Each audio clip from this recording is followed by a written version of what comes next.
I welcome you back to the House of Graphic Literature, and today we are going to be discussing one of the greatest cartoonists of all time,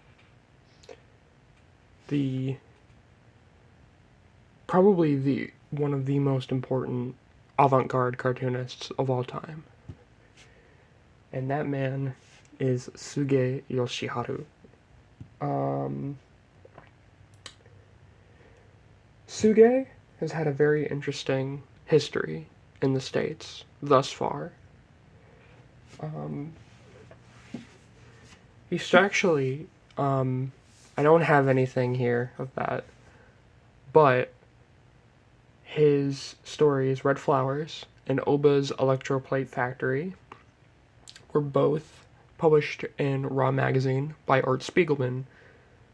If I remember correctly, Red Flowers was issue 7 and of volume 1, and then the second issue of volume 2 had Oba Electroplate Factory, both of which were, of course, flipped to the American reading orientation, and then, translated properly for the raw audience.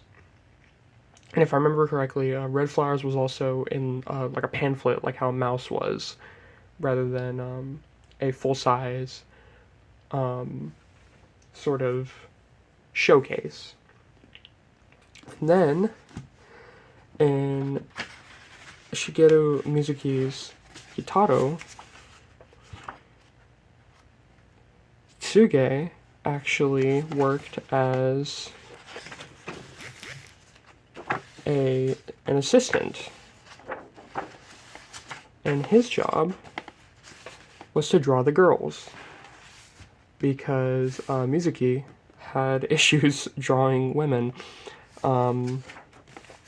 His art style just didn't really lend very nicely to it, so he was tasked with drawing all the girls in Mizuki's works.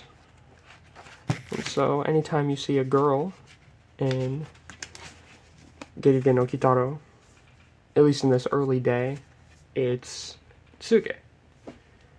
And then, in this issue of the Comics Journal, the avant-garde experimental story Screw Style, or Nejishiki, was reprinted.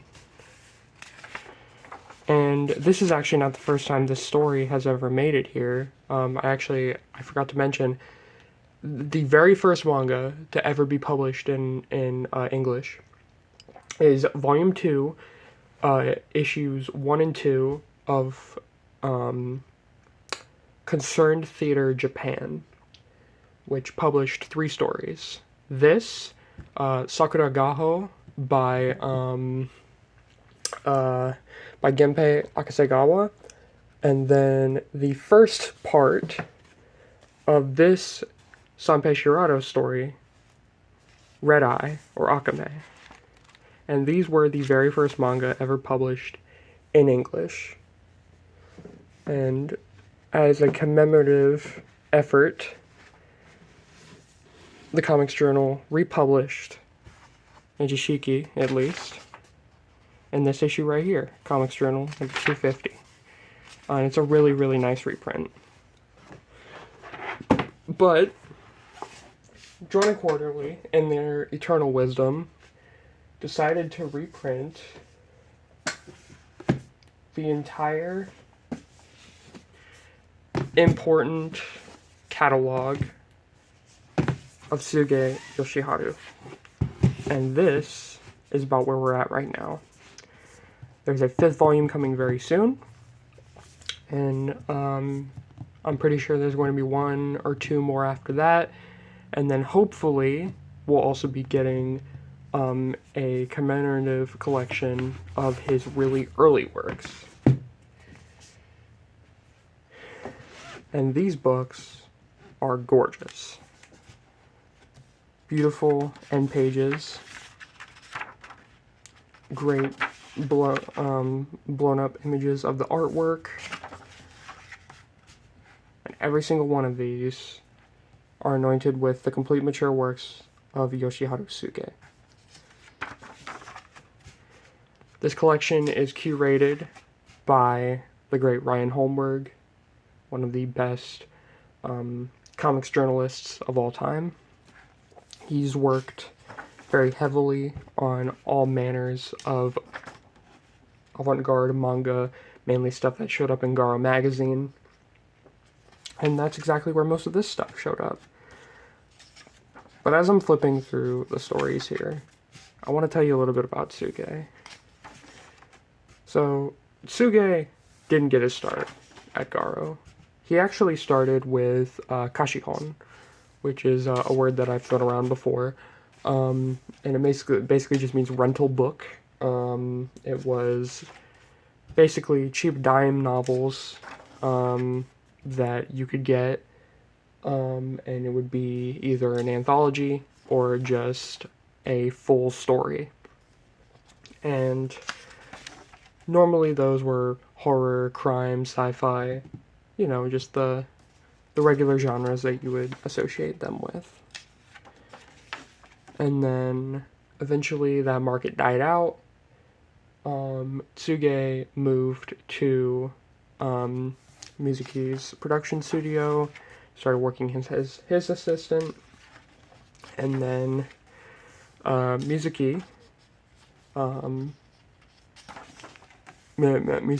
saw a massive transition in manga at the time, and with a up-and-comer who was also from the Kashihon era, named Yoshiharu Tsuge, making the claim that he no longer makes manga, he makes gekiga.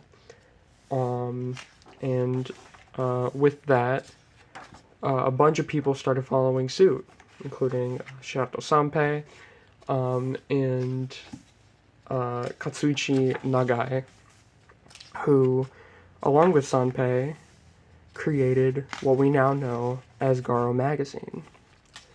And in Garo, it was sort of a place for new voices to make themselves heard, make the kind of comics that they wanted to.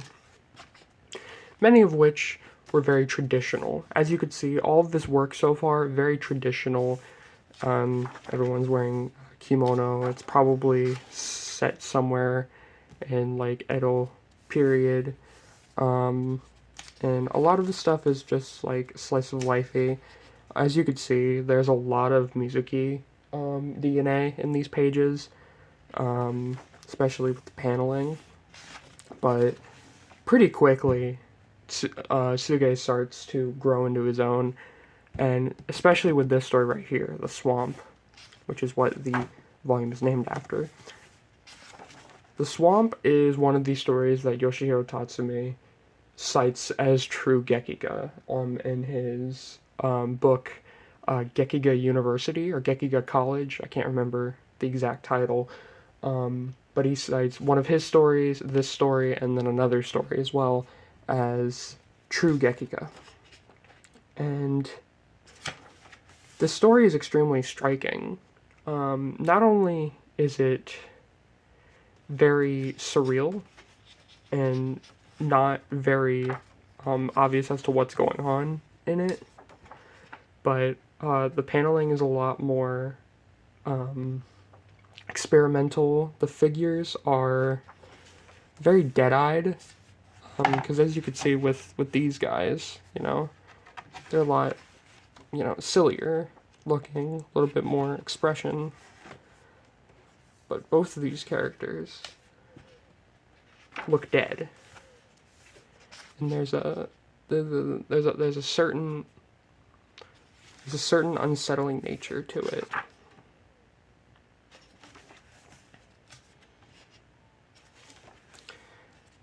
And this is whenever Tsuge really transitions into full-on gekiga. There's this story right here, which is in the Wood and Mortared Kingdom, the giant 800-page book of Garo stories. This is one of my favorites. Reproduction on these volumes, as you can see, are beautiful. It's really nice matte paper, hardcover, as said before. Lettering is on point. Translation is super easy to follow.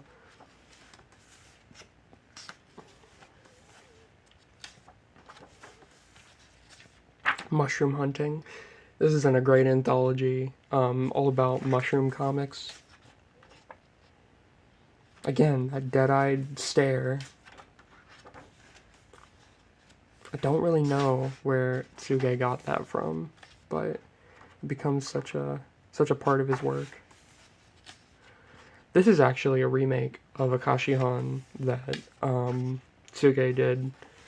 It's a kind of heartwarming story. But as you can see, it's very dynamic. Even though everything that's happening in the story is very simple, very piecemeal, no one's ever just standing around. They're always kind of doing something. And as you can see, this girl right here bears a striking resemblance to that girl we saw in Kitaro. Yeah, he really plays around with angles, and his backgrounds are gorgeous. That's something that his brother doesn't really have in complete common with him, is his amazing background composition. Because his brother is great at other things, but a lot of the time his backgrounds are just a lot of hatch lines or graphomania, as Robert Crumb liked to call it. And so that's something that kind of brings them apart. And that's what's interesting about this back half of the volume. This is basically all remakes of old Akashihan stories that he did, but they're all like so much more visceral and dynamic compared to his early stuff. It's really cool that he decided to like remake these for the magazine, but you can definitely tell that these are supposed to be like Kashihan. This story is really cool. This is about a kunoichi, which is not something you would expect to read about in a magazine like this. There's a very Kitaro-looking figure. Actually, all of this is very music-y. Yeah, there you go. Some Sanpei Shirato type violence. But yeah, this is a really cool story right here. Another great one, based off of a Kashihan story. And just, again, just by looking at just the panel composition and the character designs, it's like, oh yeah, this was definitely, like, an old 50s story recycled. But they never feel, like, badly paced or anything. And the best part about these volumes back here, these fantastic, super in-depth essays, either given by Ryan Holmberg or just translated by Holmberg from other scholars. And this one goes into a lot of Kashihan like techniques and stuff that Tsuge may have used for his own work. So that's the swamp. Next came Red Flowers. This is my favorite of the volumes, because it starts out really silly with the story of the wake, and then it just increasingly gets more disturbing. But yeah, this story is really goofy. And as you can see, again, using like the Mizuki like figures. But it's one of those things where you could tell that Tsuge is starting to transition away from the sillier stuff and go straight for the surreal. None more evident than this story right here, the salamander. This story is really interesting because it's had a longevity. With Axe Magazine, which was the progenitor to Garo, it was Am I using that word right? I don't know. It came after Garo, and this story is actually referenced a few times in that magazine. So it was definitely, yeah, specifically this cover I know is used on Axe magazine. But yeah, he's really growing more and more as we see these pages. And I forgot to mention, all of this is work from the 60s, leading straight into the 70s.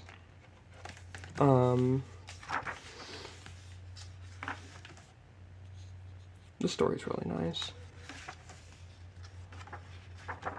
And it's really interesting how, like, you know, all the tales are starting to become a lot more modern. And he's trying new settings, new techniques for storytelling. But the characters still pretty much look the same as what he was doing before. It's a really nice 2-page spread. And here we go. Here's the story, Red Flowers. This is a phenomenal story, and as I said, this was previously published in Raw. Big fan of this one. It ends up becoming an interesting sort of metaphor for menstruation, but the imagery is very vivid and beautiful, and it's just very strong.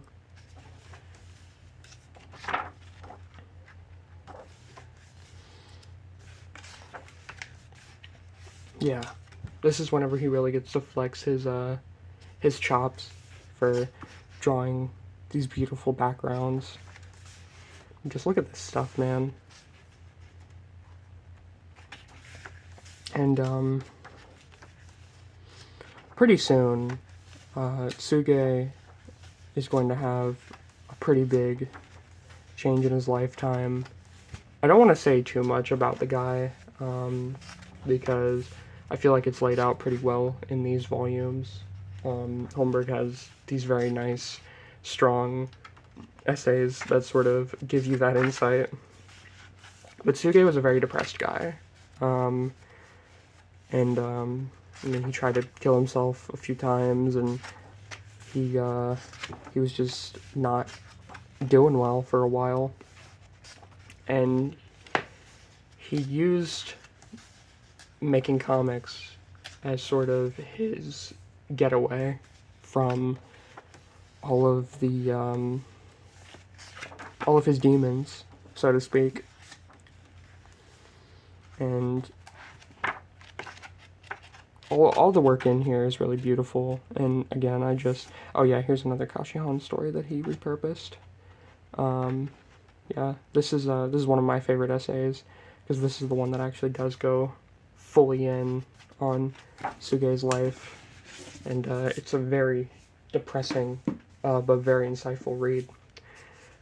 And this is whenever things get crazy, because this is the beginning of Tsuge, who is celebrated today, because this story begins with Ejishiki, and this was Tsuge's transition into the strange, the bizarre, the surreal, and this is what he would be defined by for the rest of his life. This figure right here would become the face of his work. And I mean, it's one of the most impressive comic stories of all time. Simple as that. But don't sleep on the rest of the good stuff in here too. Master of Gensen is great. Really good examples of paneling without pictures. And yeah, this is whenever he really starts to establish that style. He's going so far away from Mizuki now. He's starting to do his very much own thing. I love that lettering treatment. That's so good. And this is whenever things start to get very sexual, very unsettling. Yeah, here we go. This is like probably the last vestige of the Mizuki looking stories. I mean, Oba's a little bit Mizuki-like, but yeah, they all kind of become very, I don't know if sexually frustrated is the right word to use, but I guess, yeah. Here's a direct follow-up to the story in the last volume. This fun little story about a crab. Even whenever the Tsuges are making the most disturbing shit, they still have time for a funny story about a crab or a story about an old woman who's really nice and gives out candy and then dies one day. Like there's always room for this stuff, and that's what I really appreciate about both Tsuges, is that they're both so flexible in what they're capable of. And this volume, I mean, this is honestly the best material that you could ask for. And I mean, this was actually the first volume that I ever read, and it confused the shit out of me because I wasn't conditioned to these types of stories yet, and it was very, it really kind of broke me. I'm gonna have to skip this story because it ends with a fucking... It ends with something that YouTube is not gonna like me showing, so we're not gonna do that. But yeah, they just get more and more visceral and weird and interesting. That this is really the period of Tsuge where things just get crazy, and this is actually where this is a really long essay. This essay almost takes up half of the book, and I haven't finished it yet, but it's really good. And it shows all the pictures that were referenced. It shows the lasting impact of Najishiki. Just, this is the volume that you want. If you get any of these volumes, make it that one. Also get Oba while you're at it, because this one is also fucking great. Oh, my receipt is still in here. That's funny.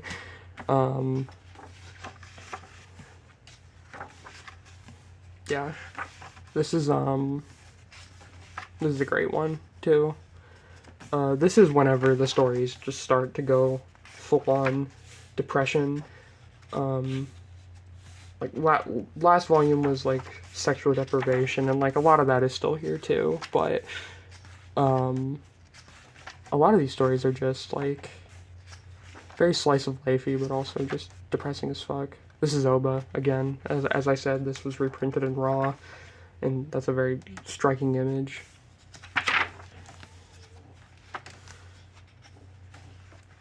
Oh, I gotta be careful with this shit. Oh my god, so much of this I forgot about. It's been a while since I've read these volumes, but yeah, this is definitely Tsuge in his mature era. He's been making comics long enough at this point where he's just putting it all out on the page, and he doesn't care if you like it or not. He's just going for it.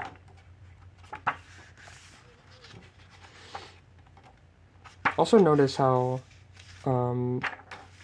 his stand-in characters look a lot like him and a little bit like his wife too. He was going through some shit, man. I tell you what. But he's still alive. We still have Tsuge.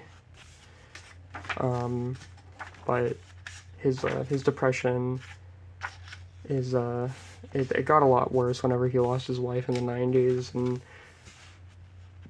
there's actually one more book here that has been published with his name on it, which is The Man Without Talent, which is probably the book that most people got to Tsuge from.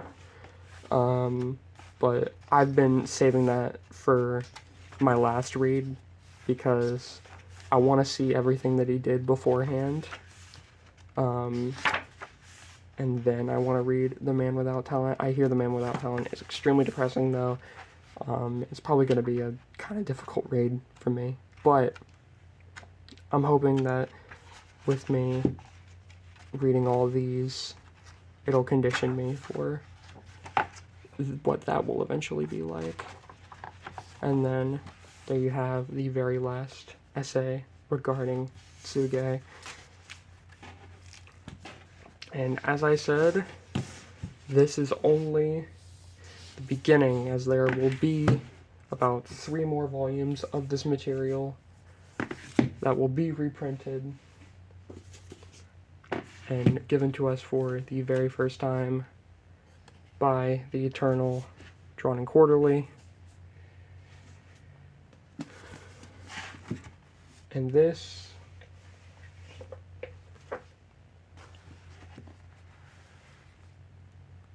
is simply, as I said, one of my favorite cartoonists of all time. The cartoonist who helped me open my mind to more avant-garde, strange,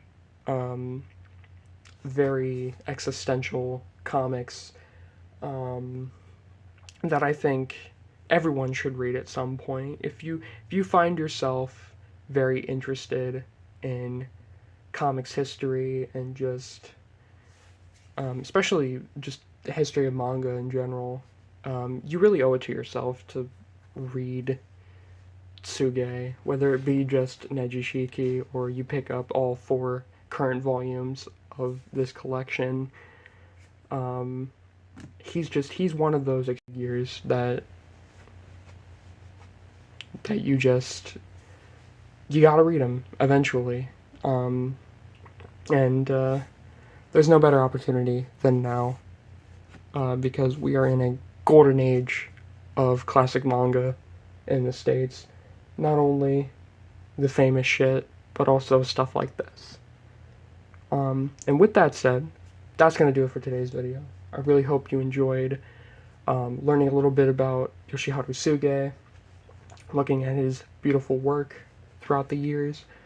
And this video will have a part 2. I'll be talking about his brother, Tadao Tsuge, who is a very different individual, though they do bear some similarities. And thus, I hope you'll be there with me for this one. But until then, I will see you in the next video. Goodbye.